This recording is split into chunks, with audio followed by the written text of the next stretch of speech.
Hello दोस्तों, आज हम प्रदूषण जनित रोग पढ़ेंगे। ये पर्यावरण का पार्ट है जो आप किसी भी टेट एग्जाम के लिए पढ़ सकते हैं। इससे पहले मैंने आपको क्रमीय जनित रोगों के बारे में पढ़ाया था, तो हम एक के बाद एक टॉपिक कंप्लीट कर रहे हैं। तो आप बने रहे, और अगर आपको पसंद आता है तो लाइक ज़रूर करें ना। तो प्रदूषण जनित रोग क्या होता है? तो प्रदूषण के संक्रमण द्वारा होने वाले रोग प्रदूषण जनित है ना। प्रदूषण के संक्रमण से होने वाले रोग को प्रदूषण जनित रोग कहते हैं, है ना। कुछ प्रमुख प्रदूषण जनित रोगों का वर्णन निम्नानुसार है। नंबर 1 है ब्लू बेबी सिंड्रोम। यह रोग पेयजल में नाइट्रेट जो पीने का पानी होता है उसमें नाइट्रेट की अधिकता से उत्पन्न होता है ना। जिसमें उसमें नाइट्रेट क्या होता है, अधिक होने के कारण यह रोग उत्पन्न होता है। नाइट्रेट की अधिक मात्रा होने पर यह हीमोग्लोबिन से प्रतिक्रिया करके, है ना, नाइट्रेट की मात्रा अधिक होने पर क्या होता है, हीमोग्लोबिन से प्रतिक्रिया करके सक्रिय मीथेमोग्लोबिन बनाता है ना। ये नाइट्रेट हीमोग्लोबिन से क्या करता है, ये नाइट्रेट की अधिक मात्रा होने पर हीमोग्लोबिन से प्रतिक्रिया करके क्या बनाता है, मीथेमोग्लोबिन बनाता है। क्या बनाता है? मीथेमोग्लोबिन बनाता है, जो शरीर में ऑक्सीजन के संचरण को अवरुद्ध कर देता है। जो शरीर में क्या करता है, जो हम ऑक्सीजन होती है उसे क्या करता है, ये इसको अवरुद्ध कर देता है। फलतः नवजात शिशु क्या हो जाता है, नीला पड़ जाता है। इसलिए इस बीमारी का नाम ब्लू बेबी सिंड्रोम होता है ना। तो प्रदूषण जनित रोग है, और ये बीमारी पेयजल में क्या होता है, पेयजल में नाइट्रेट की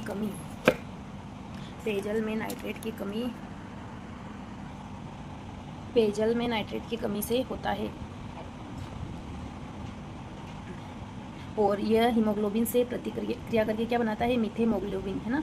तो और ये शरीर में ऑक्सीजन जो होती है उसके संचरण को क्या करता है, अवरुद्ध कर देता है।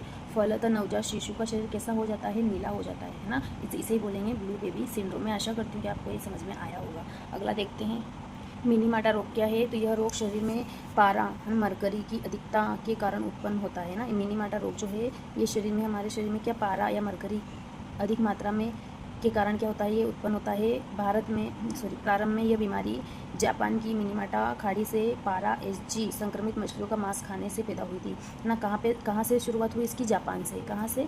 जापान से इसकी शुरुआत हुई, और ये मिनीमाटा खाड़ी से, है ना। कौन सी खाड़ी से? मिनीमाटा खाड़ी से पारा एचजी संक्रमित मछलियों का मांस खाने से ना। संक्रमित मछलियों का मांस खाने से ये बीमारी पैदा हुई है ना। इसमें शरीर के अंग तथा होठ तथा जीभ काम करना बंद करते हैं। इसमें क्या होता है, शरीर के अंग तथा होठ तथा जीभ काम करना बंद कर देते हैं। साथ ही बहरापन, आँखों का धुंधलापन व मानसिक असंतुलन की अवस्था भी उत्पन्न हो जाती है ना। तो पारा कैसे होता है हमारे शरीर में? एक शॉर्ट तरीके से हम समझते हैं कि पारा की अधिकता होने के कारण, शरीर में पारे की अधिकता होने के कारण, है ना, ये रोग होता है ना। तो कैसे उत्पन्न हुआ ये?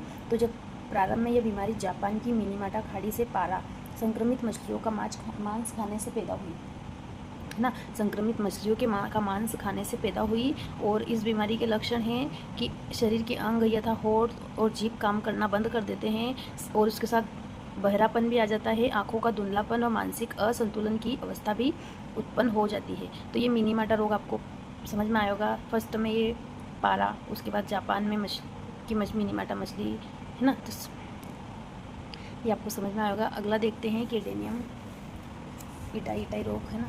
तो इटाई रोग केडेनियम के प्रदूषण से, केडेनियम के प्रदूषण से होता है। इटाई रोग किससे होता है? केडेमियम प्रदूषण से होता है।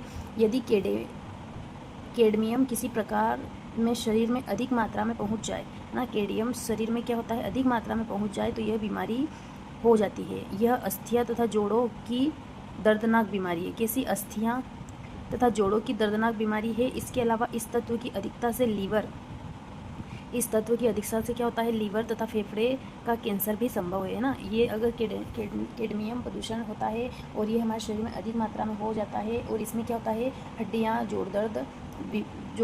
जोड़ों का दर्दनाक बीमारी है। और ये इसकी अधिकता होने से लीवर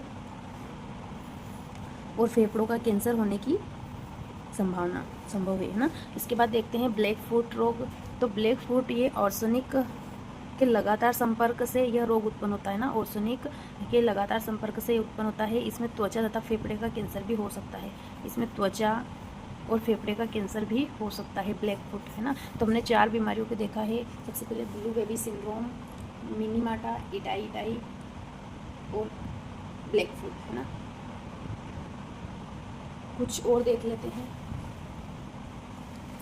तो ये टेबल देख लेते हैं हम, है ना। कैंसर के प्रकार क्या है, तो ये इसके संबंधित कौन से अंग में कौन सा कैंसर होता है, तो कार्सिनोमस ये संबंधित अंग होता है त्वचा, आंतरिक अंगों, ग्रंथि अंगों, स्तन का कैंसर, है ना। कार्सिनोमस में त्वचा, आंतरिक अंगों, ग्रंथि में, है ना। उसके बाद सार्कोमास तो पेशी, अस्थि, उपास्थि और ऊतकों का कैंसर, है ना। ल्यूकेमिया तो WBC ल्यूकोसाइट्स में असमान वृद्धि, है ना। WBC जो वाइट ब्लड सेल होती है हमारे शरीर में, उसका क्या होता है, उसका मतलब असमान वृद्धि होती है, इसलिए ल्यूकोमिया नामक कैंसर हो सकता है। मेलेनोमा त्वचा पर रंजक कोशिकाओं का कैंसर, है ना। मेलेनोमा क्या है, त्वचा पर रंजक कोशिकाओं का कैंसर। ग्लेयोमा तंत्रिका तंत्र का कैंसर।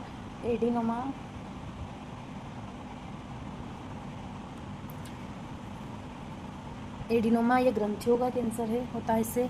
मायोमा गर्भाशय पेशियों का कैंसर। लिफोमास लसिका तंत्र का कैंसर। और रेटिनोब्लास्टोमा आँख का कैंसर, है ना। रेटिनोब्लास्टोमा का आँख का कैंसर।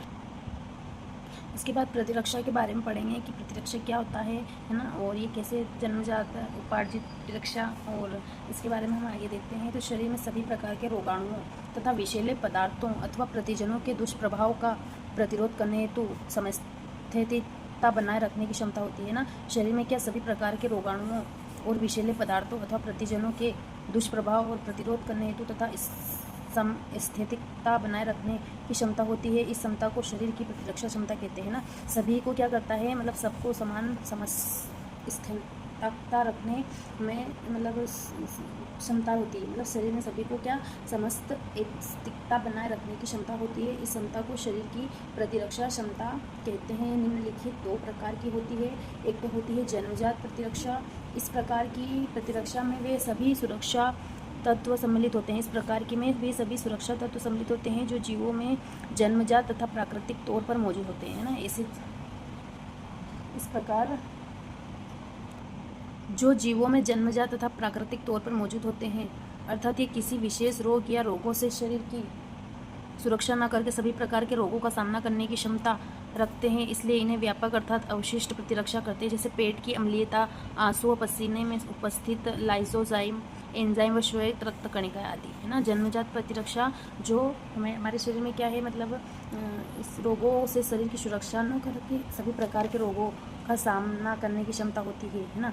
इसलिए इन्हें व्यापक अर्थात अवशिष्ट प्रतिरक्षा करते हैं। जैसे पेट की अम्लीयता, आंसू व पसीने में उपस्थित है ना, जैसे लाइसोजाइम एंजाइम व श्वेत रक्त कणिका आदि।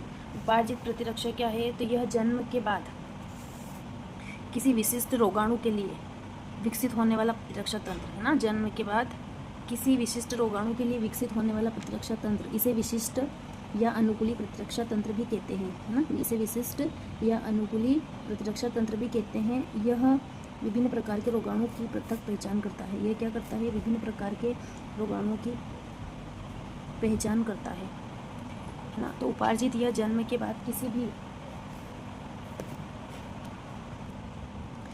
भी विशिष्ट रोगाणु के लिए विकसित होने वाला प्रतिरक्षा तंत्र, यह विशिष्ट या अनुकूली प्रतिरक्षा तंत्र भी कहते हैं। यह तंत्र विभिन्न प्रकार के रोगाणुओं की पृथक पहचान करता है तथा दूसरी बार उस रोगाणु का संक्रमण होने पर उस पर तीव्र प्रतिक्रिया करके उसको शीघ्र नष्ट कर देता है। इस प्रकार किसी रोग विशेष एक बार हो जाने पर शरीर में इस रोग की स्थायी प्रतिरक्षा व्यवस्था स्थापित हो जाती है। सन 1884 में मेशिनकोफ ने प्रतिरक्षा का कोशिकावाद प्रस्तुत किया था, है ना। कब किया था, सन 1884 में मेशिनकोफ ने प्रतिरक्षा का कोशिकावाद प्रस्तुत किया था। उन्होंने अपने अध्ययन द्वारा यह पाया कि भक्षण कोशिकाएं संक्रमण करने वाली कोशिकाओं का भ्रमण करती है ना। भक्षण करने वाली कोशिकाएं क्या करती है, संक्रमण करने वाली कोशिकाओं का क्या करती है, भक्षण करती है।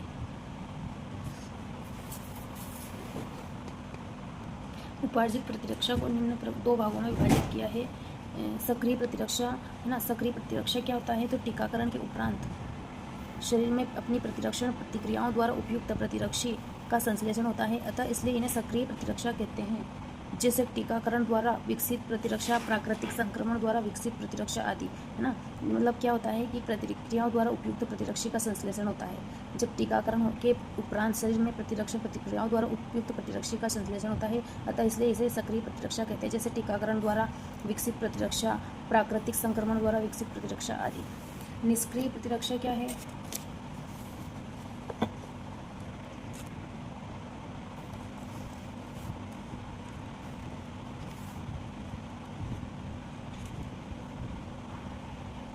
निष्क्रिय प्रतिरक्षा, है ना, ये व्यक्ति के शरीर में क्या होती है, किसी बीमारी के होने की आशंका के कारण उसके प्रतिरक्षी दिए जाते हैं, उसे निष्क्रिय प्रतिरक्षा कहते हैं। इसकी खोज सन 1890 में एमिल वॉन बेहरिंग ने पशुओं में टिटेनस तथा मनुष्य में डिप्थीरिया नामक रोगों की रोकथाम के प्रयास के दौरान की गई थी। और जैसे माता के दूध में कोलोस्ट्रम में एलजीए नामक प्रतिरक्षी पाया जाता है ना। आप प्रतिरक्षी के बारे में पढ़ेंगे, इसमें ये वाला IMP है एक तो, है ना। और ये कौन से, तो मनुष्य में, पशुओं में टिटेनस और मनुष्य में डिप्थीरिया, है ना। प्रतिरक्षी क्या है, तो ज्ञात है कि लसिका कोशिका प्रतिरक्षी के निर्माण में प्रतिरक्षी के निर्माण में कौन महत्वपूर्ण भूमिका निभाता है, तो लसिका कोशिका प्रतिरक्षी में मतलब महत्वपूर्ण भाग निभाती है। लाल अस्थि मज्जा में बनने के उपरांत वही रह जाने वाली कोशिका बी लिम्फोसाइट्स कोशिकाएं कहलाती है ना। लाल अस्थि मज्जा में बनने के उपरांत वही रह जाने वाली कोशिकाएं बी लिम्फोसाइट कहलाती है, तथा जो थाइमस में चली जाती है वे टी लिम्फोसाइट, जो थाइमस में चली जाएगी वो टी लिम्फोसाइट, और जो अस्थि मज्जा में बनने के उपरांत वही रह जाने वाली कोशिका बी और थाइमस में चली जाने वाली कोशिकाएं टी लिम्फोसाइट कहलाती है। ये कोशिकाएं शरीर की प्रतिरक्षा प्रणाली की रक्षा करती है। कोशिका क्या करती है, शरीर में प्रतिरक्षा प्रणाली की रक्षा करती है तथा संक्रमण से लड़ने में मदद करती है। अब टीकाकरण के बारे में पढ़ लेते हैं। तो टीकाकरण शरीर में किसी विषैले पदार्थ या प्रतिजन का प्रकोप हो जाने पर शरीर इसके प्रति एक प्रतिरक्षा कवच उत्पन्न कर लेता है। टीकाकरण क्या करता है, तो शरीर में किसी विषैले पदार्थ तथा प्रतिजन का प्रकोप हो जाने पर इसके प्रति क्या करता है, प्रतिरक्षा का कवच उत्पन्न कर लेता है, अर्थात दोबारा इसका प्रकोप होने पर रोग होने की संभावना कम हो जाती है ना। तो अब इससे आगे हम अगली क्लास में देखेंगे। आज का यहीं तक रखेंगे ना। तो आपको अच्छा लगता है तो लाइक जरूर करें। धन्यवाद।